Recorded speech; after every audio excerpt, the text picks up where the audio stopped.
Hail thee well, and welcome all. I'm the Jake of all trades, and this is episode 7 of my Avatar Campaign Journal series. Our party ended their journey in the village of Pinyao after they had quelled an angry volcano, after Tiki had gotten some background fuel for her character, and after the party had enjoyed a very nice feast, a benefit from saving the village from the angry volcano. It was at this feast where Fang was trying to show off some of his avatar abilities, apparently. I mentioned this in the last video, and I mentioned that it would come up again in this video, and this is when it comes up. Yin Zhao is the person who Fang impressed with his stuff, and he made a very careful mental note of everything he saw that night. And the next morning, he had something that he needed to say to the players, Fang in particular. As the party is saddling up Popo and preparing to fly for the day, they make note of Yin Zhao approaching them. Fang recognizes the man from the feast last night, and they also see that he is guiding an older woman with him as well. And when he shows up, he introduces himself, and he also introduces the older woman. And he's like, tell him what you told me. And the old woman says, I told Yin Zhao that I wish the Avatar could help me. He told me he knows the Avatar. And Fang could have started rolling his eyes at this point because he's like, oh man, I can already see where this is going. And the old woman tells a story about her young daughter who ran away from home several months ago and hasn't been seen since. And she says that her daughter headed north at that point, and she asks if Fang could help rescue or find her daughter and try to bring her home, or at least let her know that her mother is worried about her, that sort of thing. And Fang, he kind of begrudgingly accepted. You know, he rolled his eyes. I'm not sure if that was in character or out of character, but he didn't seem too thrilled to have to deal with this in addition to all the other stuff. But he was like, all right, sure, we'll try to keep an eye out for your daughter while we're headed north. Hun'Ro, hopefully. That's like the farthest north town, and that's in the area, and so it seems like a likely candidate, and that's where they're headed anyway, so why not? So the party then leaves for Pinyao, and they fly towards Hun'Ro. They quickly come into a forested region that is straddling two rivers that fork together and make their way down to the ocean, and the city is difficult to find because this is a very, very dense forest, and lots of foliage, and from overhead flying above even, it's typically pretty easy to spot the cities, but this one is a little more difficult. It takes them a little more time, and I think they have to buzz around a little while until they actually officially find it. And they don't arrive until early in the afternoon around there sometime. So they make their way into the city. They quickly see that the city has no walls. It seems to rely on the very dense forest for protection, and just the isolation of the city itself to protect it from any would-be attackers. And it appears to be booming, appears to be very successful. Lots of people are milling about. There appears to be lots of businesses, lots of different establishments. There's several different taverns that the players have to choose from. I wanted to come up with a few good options, and I hit a few of the NPCs in this episode in a couple of those taverns as well, which is why I also wanted to create a few of them, because hey, maybe they go to one and they don't go to the right one, and they don't find the person that they're looking for, or they find the person who can interact with the story. There's also a messenger hawk shop, which is pretty cool, because a couple of the players have been waiting for a while to send out some letters. Both Sindal and Fang have had letters that they have wanted to send out, but every time they stopped at a village, the village was too small. It didn't have a messenger hawk shop. They need a whole shop for all of these hawks, because each one of these hawks is trained to fly to a specific city and back to its home city, and so that's why they need a whole shop, because they need hawks that are trained to fly to all of these other major cities throughout the Four Kingdoms, potentially. That's potentially how far these messages might be traveling. And so there's a few of these things scattered about only in the larger cities, and this is one of them. And so they can both send out their letters. Coincidentally, both of these letters had to do with Avatar Fang, actually. Sindal is a member of a secret organization, the Unseen Flame, and right now they're searching for the Avatar. Kind of like how everyone is searching for the Avatar. Kind of like how the party has been searching for the Avatar, which is why Fang wanted to send out his letter to General Chu, informing General Chu that, hey, guess what? We didn't have to make it to Hun'Ro. We found out that I'm the Avatar.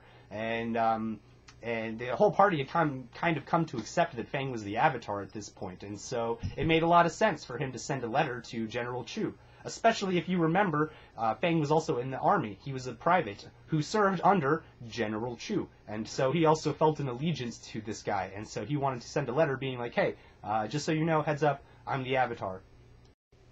Because of the distance that these letters are going to be traveling, it's going to take them some time if they actually are waiting for a response. And Sindal kind of wants a response, and I think Fang also decided that he would like a response to his letter as well. And so I made it clear that, like, hey, okay, it'll take a few days for the letter to get there, but then it's going to take them like a day to write the response, and then like another couple days or so for the letter to get back to you. For Sindal's letter going to the Fire Nation capital, it was going to take about a week before his response made it back to the village. And Fang's letter going to the capital city of Ba Sing Se and back was going to take closer to like 9 or 10 days actually, and they were going to be stuck in the village waiting for their responses in the meantime, because again, that's how the messenger hawk system works. They're trained to fly between those two locations, and so it has to return to Hun'Ro. That's where the letter has to go. They might be able to forward a letter for them, but I think that the information contained therein was so crucial that I don't think Sindal or Fang wanted to risk it falling into the wrong hands or to delay them getting their own hands on it. It would take longer if they had it forwarded to their new address, if you have it, if you will. So they wanted that information as soon as they could get their hands on it, and so they opted to wait in the village in the meantime. While Fang and Sindal are at the messenger hawk shop writing their letters out and paying for the travel fees and the like, Tiki and Pema are looking around the village and doing some of the recon work, and they quickly discover that there's a very large, lifelike statue to a young woman standing in the center of the square. It looks like it's carved out of wood, and it's very colorfully garbed, very expensive cloths used and thrown over this statue so that it looked like it was wearing robes essentially. And it was also bearing a large carved stick which looked like an airbender's staff to Pema's trained aeronomad eye. Very familiar with those things. So that's what they kind of pick up. They figure out, like, oh, hey, they see this statue, and they hear about Avatar Uvara, and they gather that the statue and the name are one and the same. This is the Avatar that they've been looking for this whole time, Avatar Uvara. And apparently she's been helping the village. She's been defending the village, or the little city, actually, from bandit attacks. These bandits have been attacking on a pretty regular basis, but every time they do, Avatar Uvara shows up, and then she just kind of wipes the floor with them and scares them off, and the villagers cheer, and it's a big happy thing. At this point, Sindal and Fang's players heard what I was saying to Tiki and Pema, and they were like, wait, do we hear this? I was like, well, no, you're still in the shop. And they're like, well, we finished our stuff, and we get out of the shop then. We want to go deal with this now. And they were like, okay, that's going to happen invariably from time to time, and that's all right. So, if that happens occasionally, time is a little wibbly wobbly in these, these free range environments. So Fang and Sindal quickly exit the shop, and they quickly hear about this Avatar Uvara business with the bandits and everything, and they're like, wait, well, no, this is not the Avatar. This is the Avatar here. This is Avatar Fang. This is your real Avatar. And Sindal got kind of upset that these people were like, didn't listen to him. They vehemently believed that Avatar Uvara was the Avatar. That's why they called her Avatar Uvara. That's why they had a statue to her. They didn't have to be told who was the Avatar. They had witnessed her and her Avatar abilities save them on multiple occasions. This kind of upset the players. Sindal and Fang specifically got pretty upset by this. Sindal resorted to lighting the statue on fire at one point because he was like so angry, and Fang was like, because Fang tried to do some of his bending. He showed them with some water bending and some fire bending and some earth bending, but they were like, no, these are parlor tricks. You're having someone help you. You're faking it. And he's like, no, I'm not. He knows he's not faking it, and he's frustrated that he can't get these people to believe him. And like I said, Sindal gets angry as well, and he's like, man, how are they? I'm just gonna light their statue on fire. And he does, and the crowd then suddenly very quickly shifts into an angry mob, essentially, and there are curses being hurled at them, and there are stones being thrown at them, and they're trying to quickly put out the fire on the statue as well. A couple airbenders use their airbending to put out the fire and everything, just to, because it's their avatar. They're trying to defend her statue. This is her statue, and you are trying to besmirch her name and her statue. That's like insult and injury, right?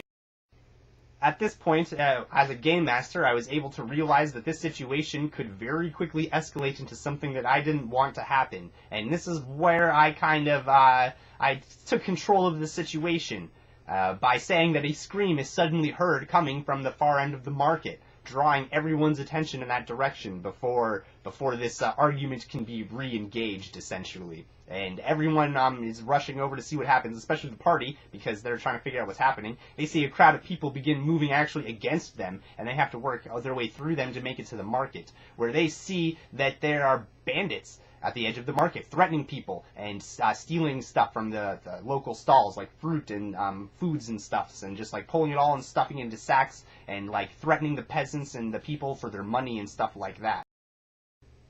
And just when the party was about to act, in fact, they were saying exactly what they wanted to do, and they were all like clamoring to be heard, and I was like, hold on. Before you guys are able to do anything, suddenly the flames in braziers located around the edges of the market spring up and shoot flames 10, 15 feet in the air.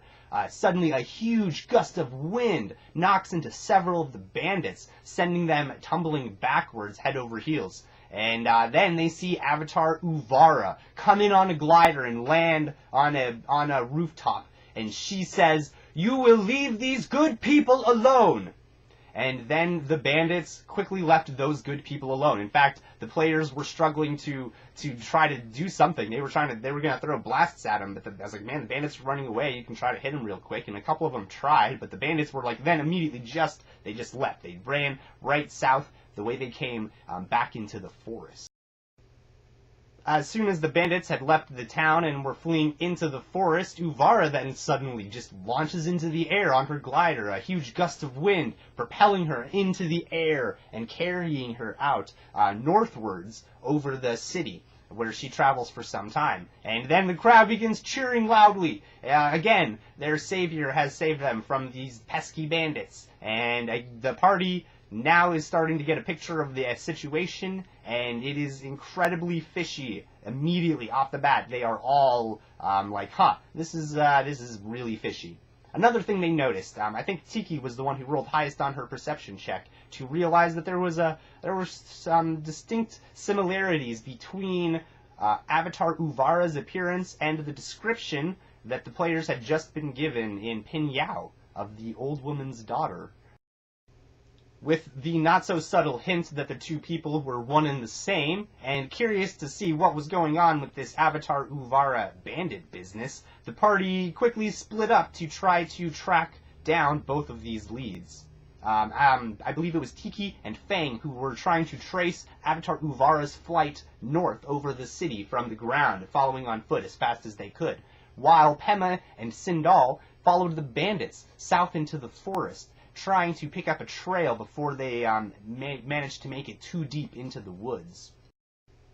It seems that these bandits are moving pretty quick, though, and they know the terrain very well, and Pema and Sindal are unable to track them back to the camp, back to the direction they came from. They lose their trail in the forest, and I think Sindal tries climbing a tree to get a better vantage point, but seeing as the forest is incredibly dense, it doesn't really do him a whole lot of good. He does notice that there is a little bit of smoke coming up, though, from the, it looks like from the west, region west of the city, actually, in some ways into the forest. Meanwhile, Fang and Tiki track her, Uvara's flight, that is, north for several miles before they see her veer suddenly into the forest, or off over the forest to the west. And then I believe that Tiki tried tracking her from the sky, following on foot through the forest, as best as she could, while Fang went back to the city to try to regroup with Pema and Sindal and to inform them of what happened. Fang regroups with Pema and Sindal, and they tell him about the smoke they saw coming from the west, And then Fang puts 2 and 2 together. The smoke and Uvara's flight indicate that this camp, or wherever they're headed, is somewhere to the west. And they begin charting a trail. He says Tiki went on ahead, and we'll try to meet her maybe on her way back to us. And so they begin moving as quickly as they can into the forest to try to find this bandit camp, following this trail of smoke in the sky. I don't remember exactly how it happened, but there was about an hour of tracking on Tiki's part. She ended up at the camp and was able to do a bit of surveillance on the camp. Noticed that there was about 3 bandits sitting around a fire. There was like 4 or 5 tents with room for 2 people in a tent, I think it was. And she realized there was probably a few other people around the area, and she wasn't too hasty to get involved before the rest of the party arrived. But the party arrived shortly thereafter, and then combat started.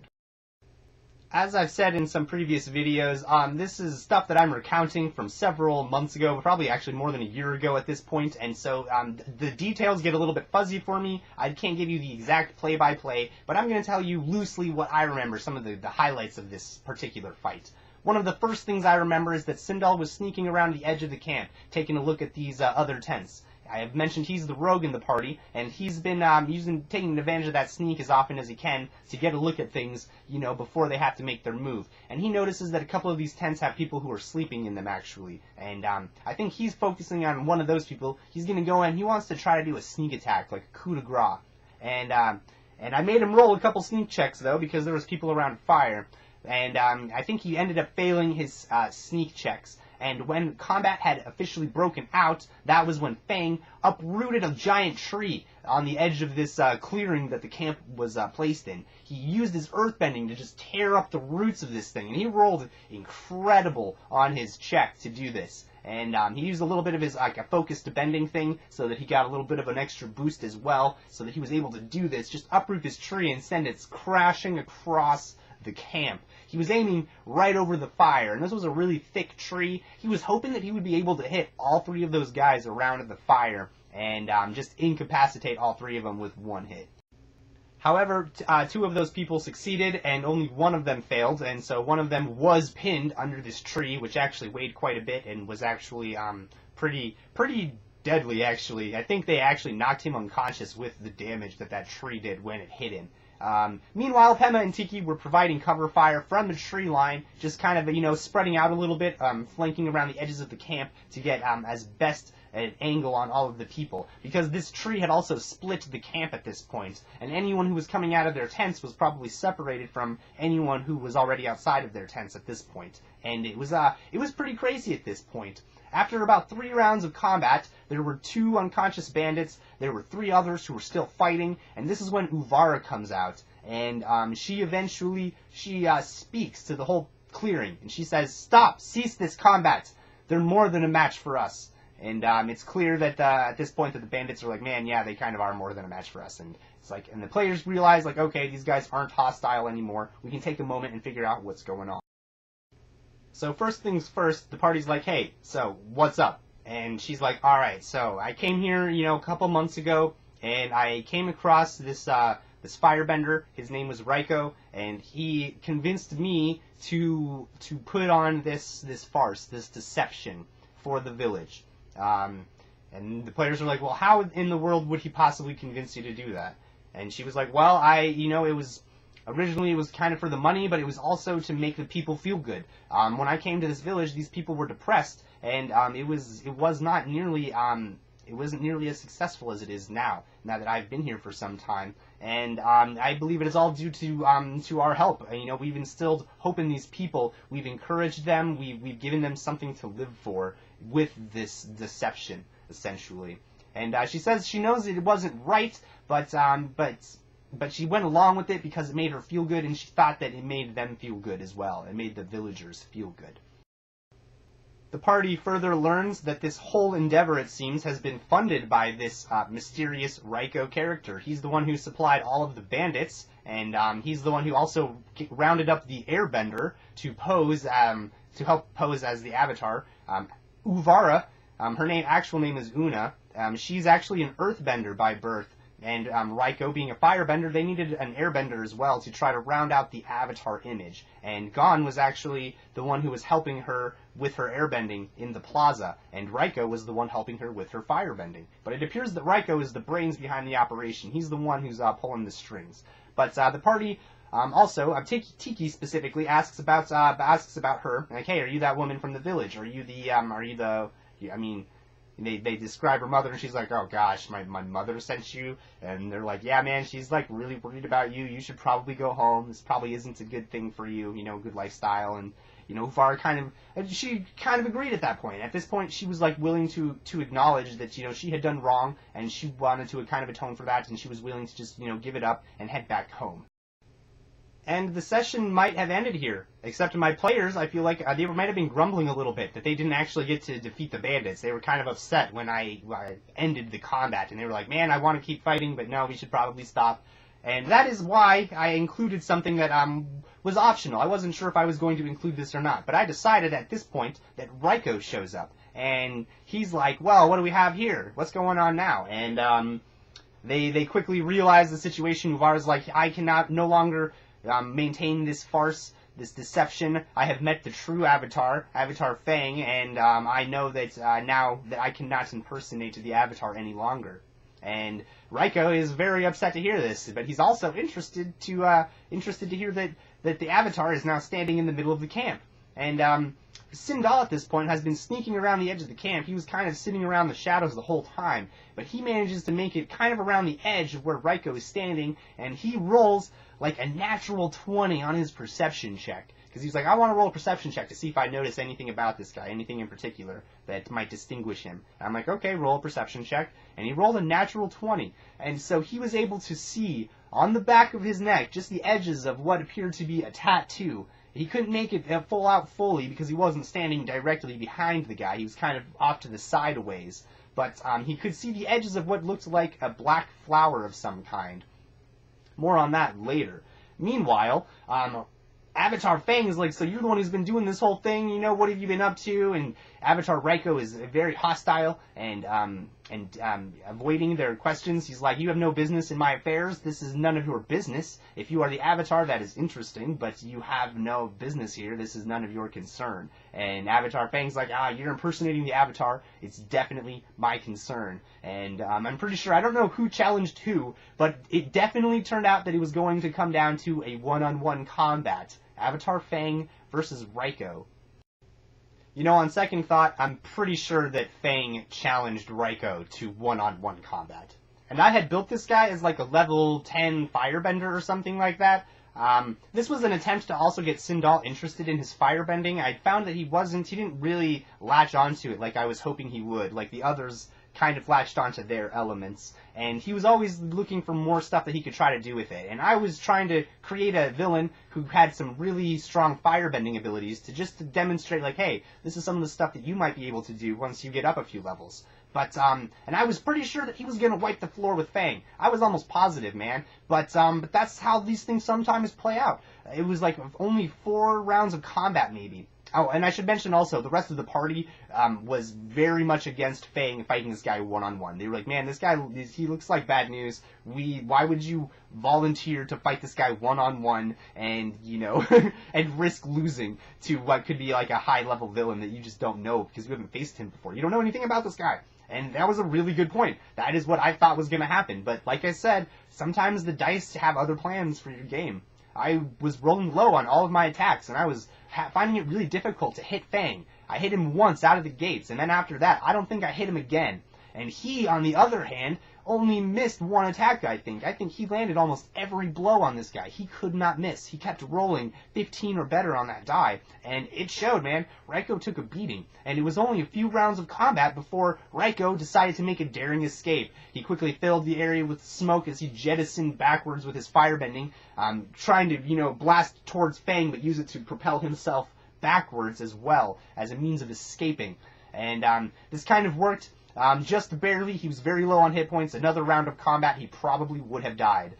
If you're watching this, Fang, maybe that's reassuring to know, or maybe that's just more frustrating. I'm not sure. let me know. But I'm pretty sure they tried chasing him as quickly as they could, but he was a high enough level firebender. One of their firebending abilities gives them improved land speed, and he was able to outpace the party, essentially. He was able to escape from them, and trying to track him overhead proved again impossible because of the dense foliage from this very thick forest. So the party kind of won an encounter, and then they kind of lost / won another encounter, and I feel like they more felt like they had lost it because they were kind of downtrodden, I feel like, when they went back to town. But they figured they might try to find this other airbender who was in on this whole scheme as well. And so they tracked down Gon, the air nomad, who is residing in the Wandering Monk. He's just sitting there all alone at a table, sipping on an ale. And the party shows up and they ask him why he was doing what he did. And he says that he left Nanzu because there wasn't any work there, and his family needed money and stuff like that, and the resources were getting, sparse on the island, and so he headed to the mainland to try to find some work so that he could be sending some money back to his family. And, he thought he was instilling hope in the people, and he realizes that he was lying to them, but again, he doesn't think that he did anything wrong by doing this. He feels like it was kind of a no one loses sort of a scenario, right? Like stealing from a bank, that money's insured, right? But he felt like no one was being harmed by this, and that he would get the money that he needed, and that's why he did it. And Fang didn't like this answer. He tried to, guilting really hard on this guy. He tried sending him on a guilt trip, like, pretty heavy. He was like, man, you would take advantage of these people just for your own personal gain. You have no right to, to do any of this stuff. And I was like, man, Fang is not realizing this guy's point of view at all.